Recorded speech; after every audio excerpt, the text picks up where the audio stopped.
Students, हमने राजस्थानी शैली के अंदर मेवाड़ शैली, मारवाड़ शैली पढ़ी। हाड़ौती शैली के अंदर जो हम पढ़ेंगे वो कोटा शैली पढ़ेंगे, जिसमें आपने मेवाड़ में पढ़ा कि उदयपुर, नाथद्वारा और प्रतापगढ़ के बारे में। और ऐसे ही अब इसमें देखिए, सबसे बड़ी जो चीज है, हम लोगों ने जो शैलियां जो पढ़ी राजस्थानी, उसमें एक खास बात जो रही वो ये थी कि कैसे चित्रों के अंदर एक राजसी रूप दिखाई देता था। क्योंकि ये जितनी भी शैलियां आपने पढ़ी, इनके अंदर सबसे खास बात ये रही कि ये राजपूतों से रिलेटेड थी। और राजपूतों से जो चीज रिलेटेड हो जाती है वो अपने आप में ही जो ठाठ बाट एक शैली के अंदर, हमने आपसे बताया था कि कैसे एक मेन एक व्यक्ति को रखने के बाद उसके आसपास किस प्रकार से दासों को रखा गया। अर्थात इसके अंदर एक मुख नहीं दिखाई देगा, आपको बहुत से मुख दिखाई देंगे। और क्योंकि हम राजसी ठाठ बाट की बात कर रहे हैं तो महल भी दिखाई देंगे आपको, पशु पक्षियों का चित्रण भी इसमें आपको दिखाई देगा। नेक्स्ट जो हम बात कर रहे हैं वो है कोटा शैली के बारे में, जो कि 1952 में प्रकाश में आई। कब आई है? 1952 में। एक क्वेश्चन कई बार आ जाता है कि कोटा शैली कब शुरू हुई? 1952 में शुरू हुई। इसमें कर्नल T.G. गेयर एंडरसन ने जो था, इसे निजी चित्र संग्रह को Victoria and Albert museum London को भेंट किया था। तो उनमें से कुछ चित्र बूंदी शैली से भिन्न पाए गए थे। अब आप देखिए, एक खास चित्र दे रखा है शिकार का। ठीक है, शिकार कौन करता था? राजा महाराजा करते थे। तो और अपने शौक को पूरा करने के लिए करते थे। देखिए, इसके अंदर खासियत देखिए, एक सबसे बड़ी बात कि कैसे एक शेर को बहुत ही खूबसूरत अंदाज में दिखाया गया है। तो इसकी अगर हम बात करें तो बूंदी शैली के अंदर ये जो उपशाखा के रूप में कोटा शैली अस्तित्व में आई। और हमने सबसे बड़ी जो बात कही थी, आपसे शुरू से एक ही बात बोलती आ रही हूं मैं, कि जितनी भी शैलियां हैं उनमें मुगलों का समावेश रहा है। तो इसमें मुगल शासक जो थे शाहजहां, उनके द्वारा महाराज माधव सिंह को भेंट स्वरूप हाड़ौती का एक हिस्सा जागीर के रूप में दिया गया था, जिसे उन्हें बाद में कोटा के नाम से फेमस हुआ। अब एक क्वेश्चन है कि कौन सा ऐसा हिस्सा है जो बूंदी के राजा को दिया गया था? तो कौन सा? माधव सिंह को दिया गया था हाड़ौती का एक हिस्सा जागीर के रूप में, जिसे बाद में कोटा कहा गया। 1631 में स्वतंत्र रियासत के रूप में स्थापित हो गया। और कोटा चित्र शैली की अगर बात करें तो कोटा की स्थापना के साथ ही शुरू हुआ। अर्थात 17वीं शताब्दी के मध्य तक कोटा शैली अपनी शैलीगत मौलिकता ग्रहण कर पाई थी। कोटा के महाराजा राम सिंह 1669 से 1705 और उनके पुत्र जो भीम सिंह थे 1705 से 20 में, उनके पश्चात उमेद सिंह 1771 से 1820 में कोटा शैली अपने चरमोत्कर्ष पर गई। और इनके शासनकाल में कृष्ण संबंधी विषयों पर और शिकार के दृश्य सबसे ज्यादा बने। एक सबसे बड़ी जो बात है कि कोटा शैली की विशेषता क्या रहेगी? एक तो कृष्ण संबंधी चित्र आपको सबसे ज्यादा दिखाई दिए, दूसरा शिकार से संबंधित चित्र जो है आपको सबसे ज्यादा दिखाई देंगे। और बूंदी राज्य की भांति कोटा भी वल्लभ संप्रदाय का प्रमुख केंद्र रहा।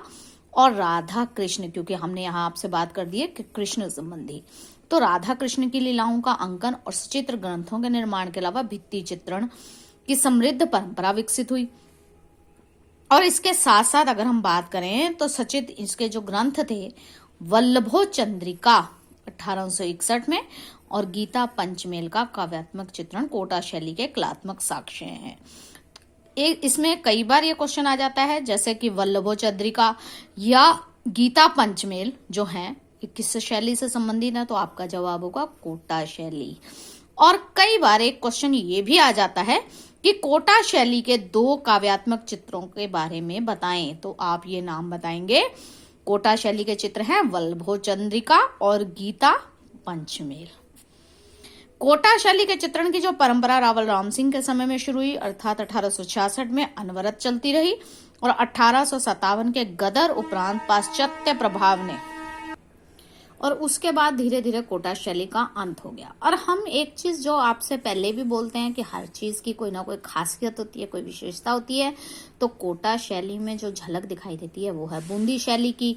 और इसमें शिकार के दृश्य, सघन वन संबंधा और पुरुष आकृतियों को बूंदी के विपरीत वल्लभ संप्रदाय के प्रभाव स्वरूप आकृतियों को अंग प्रत्यंग गोस्वामियों और पुजारियों की भांति पुष्ट और भारी भरकम देहे अष्टि, दीप्तिमान चेहरे, मोटे उभरे नेत्र और उठा हुआ ललाट आदि इसकी विशेषताएं हैं। शिकार के दृश्यों की अधिकता है, जैसे शेर, चीता, हाथी, हिरण और सूअर का अंकन है। और सघन वनों में झांकते शिकार के बुर्ज वास्तु अंकन के अल्पता के महत्व को बढ़ा देते हैं। अब आप ये कहेंगे कि शिकार के बुर्ज, जहां से शिकार हो सकता था, ऊंचाई वाली जगह। रंग संगति की अगर बात करें तो हरा, लाल और सुनहरे रंगों का प्रयोग ज्यादा होता है। क्वेश्चन आते हैं कि कोटा शैली के अंदर या बूंदी शैली के अंदर या आप हाड़ौती शैली के अंदर किन रंगों का समावेश था। अब ये चीज तो हम पहले भी बता चुके हैं आपको कि कृष्ण के चित्रों का और शिकार के। शिकार की बात करें तो चीता, हाथी, हिरण, सूअर आदि। और रंग कौन से आएंगे, क्योंकि हम प्रकृति से रिलेटेड बात कर रहे हैं, तो हरा, लाल और सुनहरी रंग। हरे रंग की जो पृष्ठभूमि थी, गुलाबी भूरे रंग का समन्वय कोटा शैली का को जो है वो नवीन सुविधा देती है। और इनके ग्रंथों में जैसे जैसे हम बात करें झाला की हवेली, देवता जी हवेली, कोटा के राजप्रसाद, ये सब चीजें बहुत प्रमुख हैं। ये सब क्या है, भित्ति चित्रण। कोटा के भित्ति चित्रों में किसके नाम आएंगे, झाला की हवेली, देवता जी हवेली और कोटा के राजप्रसाद। इसके बाद आपकी आएगी ढूंढाड़ शैली। ढूंढाड़ शैली किसकी है, जयपुर से संबंधित है। और जयपुर की अगर आप बात करें तो देश विदेश, वास्तु, सौंदर्य और चित्रकला के लिए तो जयपुर फेमस है। और किसका था, सवाई जय सिंह जी का। जयपुर राजस्थान के इतिहास में महत्वपूर्ण स्थान रखता है। इस पर राज किसने किया, कच्छावा वंश ने, जिसमें आमेर का किला आया। 16वीं सदी में जब मुगलों की अधीनता स्वीकार की तो अकबर के साथ वैवाहिक संबंधों के फलस्वरूप जयपुर के साथ मुगलों के संबंध मैत्रीपूर्ण बन गए। अब अकबर के साथ किसने की थी, मानसिंह ने की थी अपनी बेटी की शादी। आपको याद हो तो इसमें जोधाबाई का नाम आएगा। तो महाराजा मानसिंह के अंतरंग संबंधों के कारण जयपुर रियासत का कलात्मक विकास हो गया। अब आमेर के पास भित्ति चित्रण इस शैली की प्राचीनतम उदाहरण है। फिर इसके अतिरिक्त बैराठ के बाग, मौजमाबाद की छतरियां, भारमल की छतरी, अकबरकालीन रज्मनामा, इनमें जयपुर शैली के प्रसिद्ध चित्रण परंपरा को रेखांकित करते हैं। और बात जयपुर शैली की कर रहे हैं तो राजा जयसिंह का नाम आना भी स्वाभाविक है। और राजा जयसिंह की अगर हम बात करें तो सबसे ज्यादा कला का योगदान उन्होंने ही दिया। उनकी कला में क्या हुआ कि मुगलीय प्रभाव आया, कोमल और बारीक रेखांकन हो गया और संस्कृत और हिंदी में बहुलता चित्रों का अंतर भी दिखाई दिया। और धीरे धीरे अगर हम बात करें, देखिए हमने पहले भी कहा था, अब साक्ष्यों में राधा कृष्ण के लीला चित्र मिले, भागवत, दुर्गा सप्तशती, रागमाला, बारहमासा, फिर नायक नायिका का भेद, राजसी जीवन, ये चीजें हमें दिखाई देती हैं चित्रों में। फिर जैसा कि हमने हर बार में पढ़ा है कि हर शैली की कोई खास विशेषता होती है, तो जयपुर शैली की भी विशेषता है कि पुरुष कृतियां, मध्यम कदकाठी, गोल चेहरा, उच्च ललाट, छोटी नासिका, मोटे अधर, मांसल चिबुक, मीनाकृत नयन, वस्त्राभूषण में मुगलिया जामा, कमर पर पटका और पजामे से युक्त चित्रित की गई हैं। और स्त्री आकृतियों की बात करें तो मीनाकृत नयन, ललिमा युक्त गोल चेहरा, उभरे हिंगुली अधर, कपोलों पर झूलती पलकें और मांसल यौवनी काया अलंकृत राजस्थानी मुगल विशिष्ट वस्त्राभूषणों के साथ ही चित्रित होते हैं।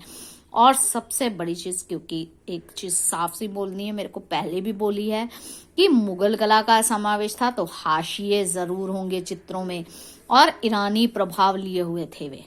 बेल बूटे दिखाए गए, फूल पत्तियां दिखाई गई और पशु पक्षियों की आकृतियां। लाल, पीला और हरे रंग के अलावा हल्के रंगों का भी समावेश मुगल प्रभाव को दिखाई देता है।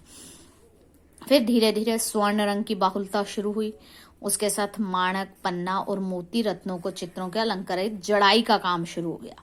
हरे रंग का अधिक के लिए चित्रों में चांदी के रंग की पतली किनार से युक्त लाल काले रंग के हाशिए प्रधान हो गए। ये एक खास जो जयपुर के अंदर वाली में था, इसमें एक खासियत ये थी कि उनको, जैसा आपने देखा होगा कि आप कोई क्राफ्ट का काम करते हो, कुछ चित्र बनाते हो, मान लो कि हमने किसी मोर का चित्र बनाया, तो हम मोर के चित्र को कैसे उसको सजाते हैं, उसमें शीशे लगते हैं गोल, उसके अंदर मोती लगते हैं, ताकि वो एक जो उसकी जो क्वालिटी है, जितना मतलब हम उसको और अच्छा दिखाएं।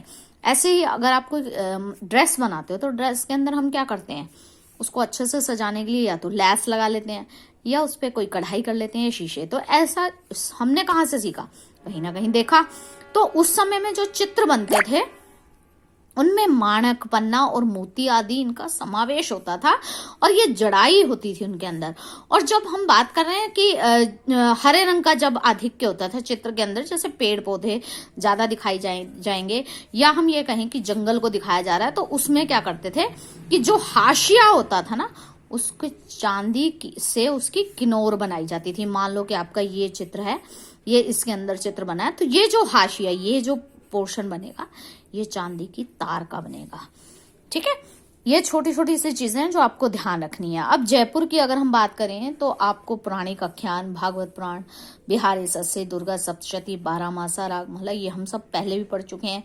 और इसके अलावा अगर हम बात करें तो राजस्थानी शैली की कुछ खास छोटी छोटी सी विशेषताएं भी, एक जैसे लोग जीवन का सानिध्य है, भाव प्रधान है, वर्ण वैविध्य है, देश काल की अनुरूपता है, प्राकृतिक परिवेश है और विषय वैधिक्य भी है।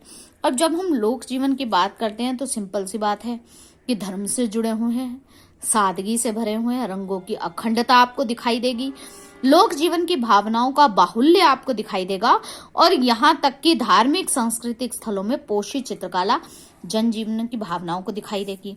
फिर हम भाव प्रधान की बात करें तो क्योंकि हमारा भक्ति से रिलेटेड टॉपिक था, तो भक्ति से रिलेटेड टॉपिक में हम भाव तो लाएंगे ही लाएंगे। वर्ण वैधिक्य अर्थात लाल, हरे, नीले, श्वेत रंगों का उसमें ज्यादा अधिक असर दिखाई देता है और फीकी रंग शक्ति के लिए हल्के रंगों का इस्तेमाल, जैसे सलेटी, गुलाबी, बादामी और फाख्याती रंगों के अधिकता भी दिखाई देती है। और देश काल की अनुरूपता कि जैसे जैसे रियासतें बदलती गईं, उनके जैसे राजप्रसाद हो गए या मंदिर हो गए या हवेलियां हो गई, तो इन चीजों का वर्णन उसी के अनुरूप हुआ जैसे जैसे लोगों का परिवेश बदलता गया। अब जब हम परिवेश पर आते हैं तो हम बात करते हैं कि जैसे अपन इसको बोलते हैं कमल पुष्पों से ढका सरोवर, तो ऐसा तो नहीं है कि कमल हमेशा ही उगते रहते हैं। या मेघों से आच्छादित व्योम में सरपा कर कौंधती चंचला सपन वन, उपवन में क्रीड़ा करते पशु पक्षी, तो ये सब चीजें कुदरत के अनुरूप होती हैं, हमारे अनुरूप नहीं होती हैं। तो इन चीजों का समावेश प्राकृतिक परिवेश में हुआ। इसमें राधा कृष्ण प्रकृति के अंग प्रत्यंग जान पड़ते हैं। तैरती नौकाएं, जल क्रीड़ा करते जल मुर्गे, बतख, सारस, चहकते मयूर, कोयल, हाथी, शेर, ऊंटे, घोड़े, इन सब के चित्रण हैं। और विषय की अगर हम बात करें तो विविधता है उसके अंदर, सामाजिक, सांस्कृतिक, धार्मिक और राशि सभी संदर्भों को समान रूप में रेखांकित किया गया है। और यहाँ तक कि अगर हम इस बारे में बात करें तो यहाँ पर एक चीज मैं आपसे क्लियर कहना चाहूंगी कि देखो, कोई भी अगर चित्र होता है उसके अंदर एक नायक और एक नायिका होती है। तो जो राजस्थान के चित्र हैं वो इस भेद को अच्छे से समझा सके कि कहाँ पर आपको उसके जो उसने वेशभूषा धारण की है, जो उसका श्रृंगार हुआ है, उससे और रंगों के समावेश से पता चल जाएगा कि कौन नायक है और कौन नायिका है। और इस चीज का सामंजस्य रागमाला में भी आपको दिखाई देगा। ताल की प्रकृति जो है वो स्पष्ट दिखाई देती है कि स्वरों का समावेश कहाँ होगा। तो स्त्री राग जो है उसे कोमल राग कहते हैं और इसके 6 रूप होते हैं, जैसे भैरव राग, श्री राग, उसके बाद आपका मालकोश, मेघ मल्हार राग, दीपक राग, हिंडौल और बारहमासा। और जो षड ऋतु है उसके अंदर 6 की 6 ऋतुएं, 12 महीने, इन सभी का अलग अलग प्रकार से वर्णन है कि कैसे एक ऋतु जब आती है और वो इस संसार को श्रृंगार में भिगो देती है, फिर धीरे धीरे जब ऋतु परिवर्तन होता है तो ये प्रकृति का जो ये श्रृंगार है, प्रकृति का जो ये रूप है, ये कैसे चेंज होता है। और ये जो 12 महीने क्या हैं, चैत, बैसाख, ज्येष्ठ, आषाढ़, श्रावण, भाद्रपद, अश्विनी, कार्तिक, माघशीर्ष, पोष, माघ और फागुन। और इनमें सबसे ज्यादा जो खास बात है कि 12 मासा और षड ऋतु वर्णन की अगर हम बात करें तो एक तो आपके 12 महीने तो हो ही गए, प्लस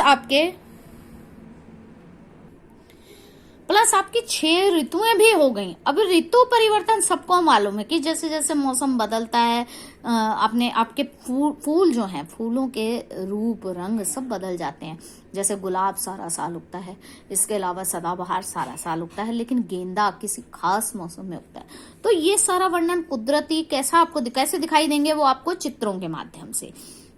जैसे अब राजस्थान के एक चित्र की बात करें तो ये चित्र है बनी ठनी। देखिए कितना एक नायकों को कैसे सुसज्जित करके बारीक से बारीक चीज आपको दिखाई गई है। और ये भारत, इस चित्र को अगर आपसे कहा जाए बनी ठनी चित्र के बारे में आप बताएं तो भारत की मोनालिसा इसको कहा जाता है। और किशनगढ़ शैली की देन है ये। किस शैली की देन है? किशनगढ़ शैली की। कई बार ये क्वेश्चन भी आ जाता है कि भारत की मोनालिसा चित्र कौन सा चित्र है, तो बनी ठनी चित्र है। किशनगढ़ शैली की देन कौन सा चित्र है? बनी ठनी चित्र है। जब आपको ये कहा जाए कि बनी ठनी चित्र के बारे में बताएं तो आप बताएंगे कि भारत की मोनालिसा कहलाने वाला यह चित्र किशनगढ़ शैली की देन है। और चित्रकार कौन थे? निहाल चंद थे। और राजस्थानी शैली का सबसे सर्वश्रेष्ठ चित्र है जिसमें बनी ठनी शब्द का अर्थ है सजी धजी। तो आप चित्र को देख लीजिए कि सजी धजी है या नहीं है। तो बनी ठनी शब्द का क्या अर्थ है? सजी धजी। वास्तव में अपने शिष्य को साकार भी करता है। और इसे जो ये भारत की मोनालिसा की संज्ञा है ना, ये दी थी एरिक डिक्सन ने। किसने दी? एरिक डिक्सन ने। और बनी ठनी राजस्थान किशनगढ़ रियासत के तत्कालीन राजा सावंत सिंह की दासी थी और प्रेमिका भी थी। और बनी ठनी सौंदर्य के अद्भुत मिसाल होने के साथ ही वो कवित्री भी थी और गायिका भी थी और स्वयं रसिक बिहारी के नाम से कविता भी करती थी। और 1755 में से 1757 में इसका निर्माण हुआ। आकार की अगर हम बात करें तो 48.8 गुणा 36.6 सेंटीमीटर है। वर्तमान में यह चित्र अजमेर संग्रहालय में सुरक्षित है। इसकी एक प्रति अल्बर्ट हॉल पेरिस में है। 5 मई 1973 को बनी ठनी चित्र पर भारत सरकार के डाक विभाग द्वारा डाक टिकट जारी किया गया। इस चित्र में अंकित नारी लज्जा युक्त, मधुर मुस्कान लिए, तीखे नाक, कर्णांत कमल नयन और सुकुमार उंगलियों के साथ वस्त्राभूषणों से सजी अत्यंत आकर्षक प्रतीत होती है। और दूसरा चित्र है आपका ढोला मारू। मारवाड़ की प्रसिद्ध प्रेम गाथा पर अर्थात ढोला मारू एक नायक और नायिका का नाम है। जोधपुर शैली की प्रसिद्ध चित्र है। और लोक कथाओं में हमारे बहुत सी प्रेम कथाएं प्रचलित हैं, जिसमें राजस्थान की जो सबसे इम्पोर्टेंट है वो है ढोला मारू।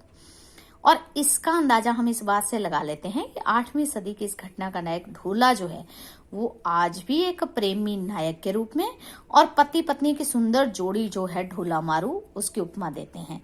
और कहते हैं कि पुगल की राजकुमारी मारू या मरवण को अप्रतिम सौंदर्य का धनी, नमणी खमणी बहुगणी सुकोमली सुकच्छ, गोरी गंगा निर्ज्यो मन तरवी तन अच्छ। अब इसमें क्या है, चित्र में ढोला मारू को ऊंट पर बैठा हुआ दिखाया गया। देखिए ये, ठीक है, देखिए आप।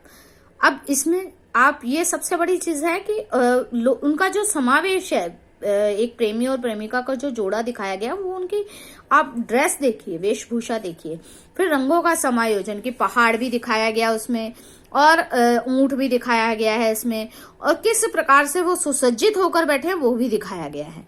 तो ये छोटी छोटी सी चीजें हैं जो आपको याद करनी होती हैं। अब इसमें क्या कहा है उसने, ढोला मारू को ऊंट पर सवार दिखाया। ढोला मरवण यानी मारू को पुगल से अपने राज्य नरवर लेकर जा रहा है और चित्र में ऊंट की गति और ढोला का पराक्रम ये भी बहुत अच्छे से दिखाया गया है। और उष्ण यानी तेज रंगों का समावेश है।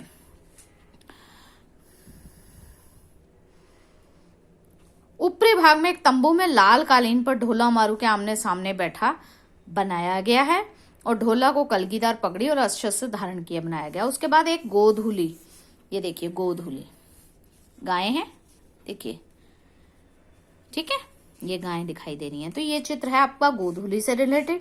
गोधूली जो है ये मेवाड़ शैली का चित्र है और रंग योजना है और 1813 में महाराणा भीम सिंह के समय में इसका निर्माण हुआ। इसमें गोधूली वेला यानी गांव के घर लौटने का समय, जिसमें बाल कृष्ण अपने सखाओं के साथ गाय लेकर वापस नगर में प्रवेश कर रहे हैं, वो है।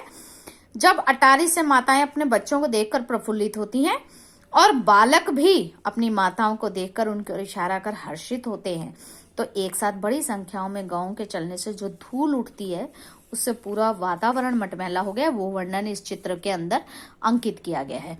और एक है आपका दीपक राग, यह बूंदी का चित्र है, राव रतन सिंह ने बनवाया। बूंदी चित्र शैली के श्रेष्ठ उदाहरणों में से है और 1591 ईस्वी में से तैयार किया गया था। नायक नायिका महल में प्रेम मग्न बताए गए हैं। वास्तु व प्रकृति की बूंदी शैली के रूप में अंकन हुआ और गहरा रंगों का समावेश है। और तारों की टिमटिमाहट भी दिखाई गई है। उसके बाद एक चित्र और दिया है आपको विष्णु और लक्ष्मी जी का। अब देखिए इनकी परिचारिकाएं भी हैं जो इनकी सेवा में लगी हुई है। देखिए ये सब इस तरफ। तो हम एक बात अच्छे से जानते हैं कि जितने भी इस शैली के चित्र होंगे ना, वो खासियत उनकी यही है कि हर व्यक्ति को अलग अलग प्रदर्शित किया गया है। अब जो ये चित्र है विष्णु लक्ष्मी जी का, ये बीकानेर का है और हामिद रुकनुद्दीन द्वारा विष्णु लक्ष्मी बीकानेर शैली के चित्रों में से है। इसमें अली रजा का शिष्य था, और जो रुकनुद्दीन था यह अली रजा का शिष्य था, और स्वर्ण आसन पर भगवान विष्णु और लक्ष्मी जी को विराजमान बताया। और चारों ओर 11 परिचारिकाएं हैं जिनके हाथों में विभिन्न प्रकार की वस्तुएं दिखाई गई हैं। और बीकानेर शैली का परिष्कृत रूप है। पार्श्व में अंकित आर्च, वस्त्रों की सलवटें और सुनहरे रंगों का अद्भुत आकर्षण प्रयोग है। और पृष्ठभूमि में हल्का नीला रंग, ये जो पीछे है ये हल्का नीला रंग है और महीन और स्तरीय है। संपूर्ण वातावरण मनमोहक है और मुगल शैली से प्रभावित है। मुगल शैली से प्रभावित है तो वस्त्रों की सलवटें और हाशिया। अब आप ये देखिए, जब हम बात करते हैं सलवटों की, देखिए ये हर चीज को महीन रूप से दिखाया गया है, ठीक है। फिर ये जैसे ये खड़ी हैं लेडीज, आप ध्यान से देखिए कितनी हैं, 1 2 3 4 5 6 7 8 9 10 और 11, ठीक है। तो आपको पहले तो चित्र को समझना है और एक क्वेश्चन आपको चित्र से रिलेटेड आएगा ही आएगा। तो आपको छोटी छोटी सी चीजें हैं। देखिए यहाँ पे इसमें पीछे की तरफ निबंधात्मक प्रश्न में क्या कहा गया है, जयपुर शैली पर एक निबंध लिखें, मेवाड़ शैली के उद्भव और विकास को प्रबंधित करें, या किशनगढ़ शैली में कृष्ण विषयक जो चित्र है उसकी व्याख्या करें। छोटी छोटी सी चीजें हैं जो आपको पढ़नी पड़ेंगी। देखिए यहाँ पे लिखा है किशनगढ़ शैली के चित्रकारों के नाम लिखें, बूंदी शैली की विशेषता क्या रही, या मारवाड़ शैली के प्रमुख चित्रकार कौन से थे, या राजस्थानी शैली के उद्भव और विकास पर संक्षिप्त टिप्पणी करें, मेवाड़ शैली की विशेषताएं क्या थी। तो ये देखो नायक नायिका भेद चित्रों की सप्रसंग व्याख्या करें। तो किसी भी एक चित्र की कहीं पर भी, जैसे हम पहाड़ी चित्रकला की बात करें या हम राजस्थानी चित्रकला की बात करें, तो ये एक आपको आएगा ही। तो चैप्टर्स कोई भी कंप्लीट हो रहे हैं लेकिन एक दूसरे से कहीं ना कहीं इंटरकनेक्टेड हैं। तो ये छोटी छोटी सी चीजें हैं जो आपको ध्यान देनी ही पड़ेंगी। पहली चीज जो आपको याद करनी है वो क्या है कि शैली कौन सी है, उसके चित्रकार कौन से हैं, उसके चित्र कौन से हैं, और उन चित्रों के अंदर किन रंगों का समावेश है और किस शैली का प्रभाव दिखाई दे। इस आधार पर आप इस चैप्टर को तैयार करेंगे और ये चैप्टर आपका कंप्लीट हो चुका है। कोई डाउट हो तो आप पूछ सकते हैं। Thank you.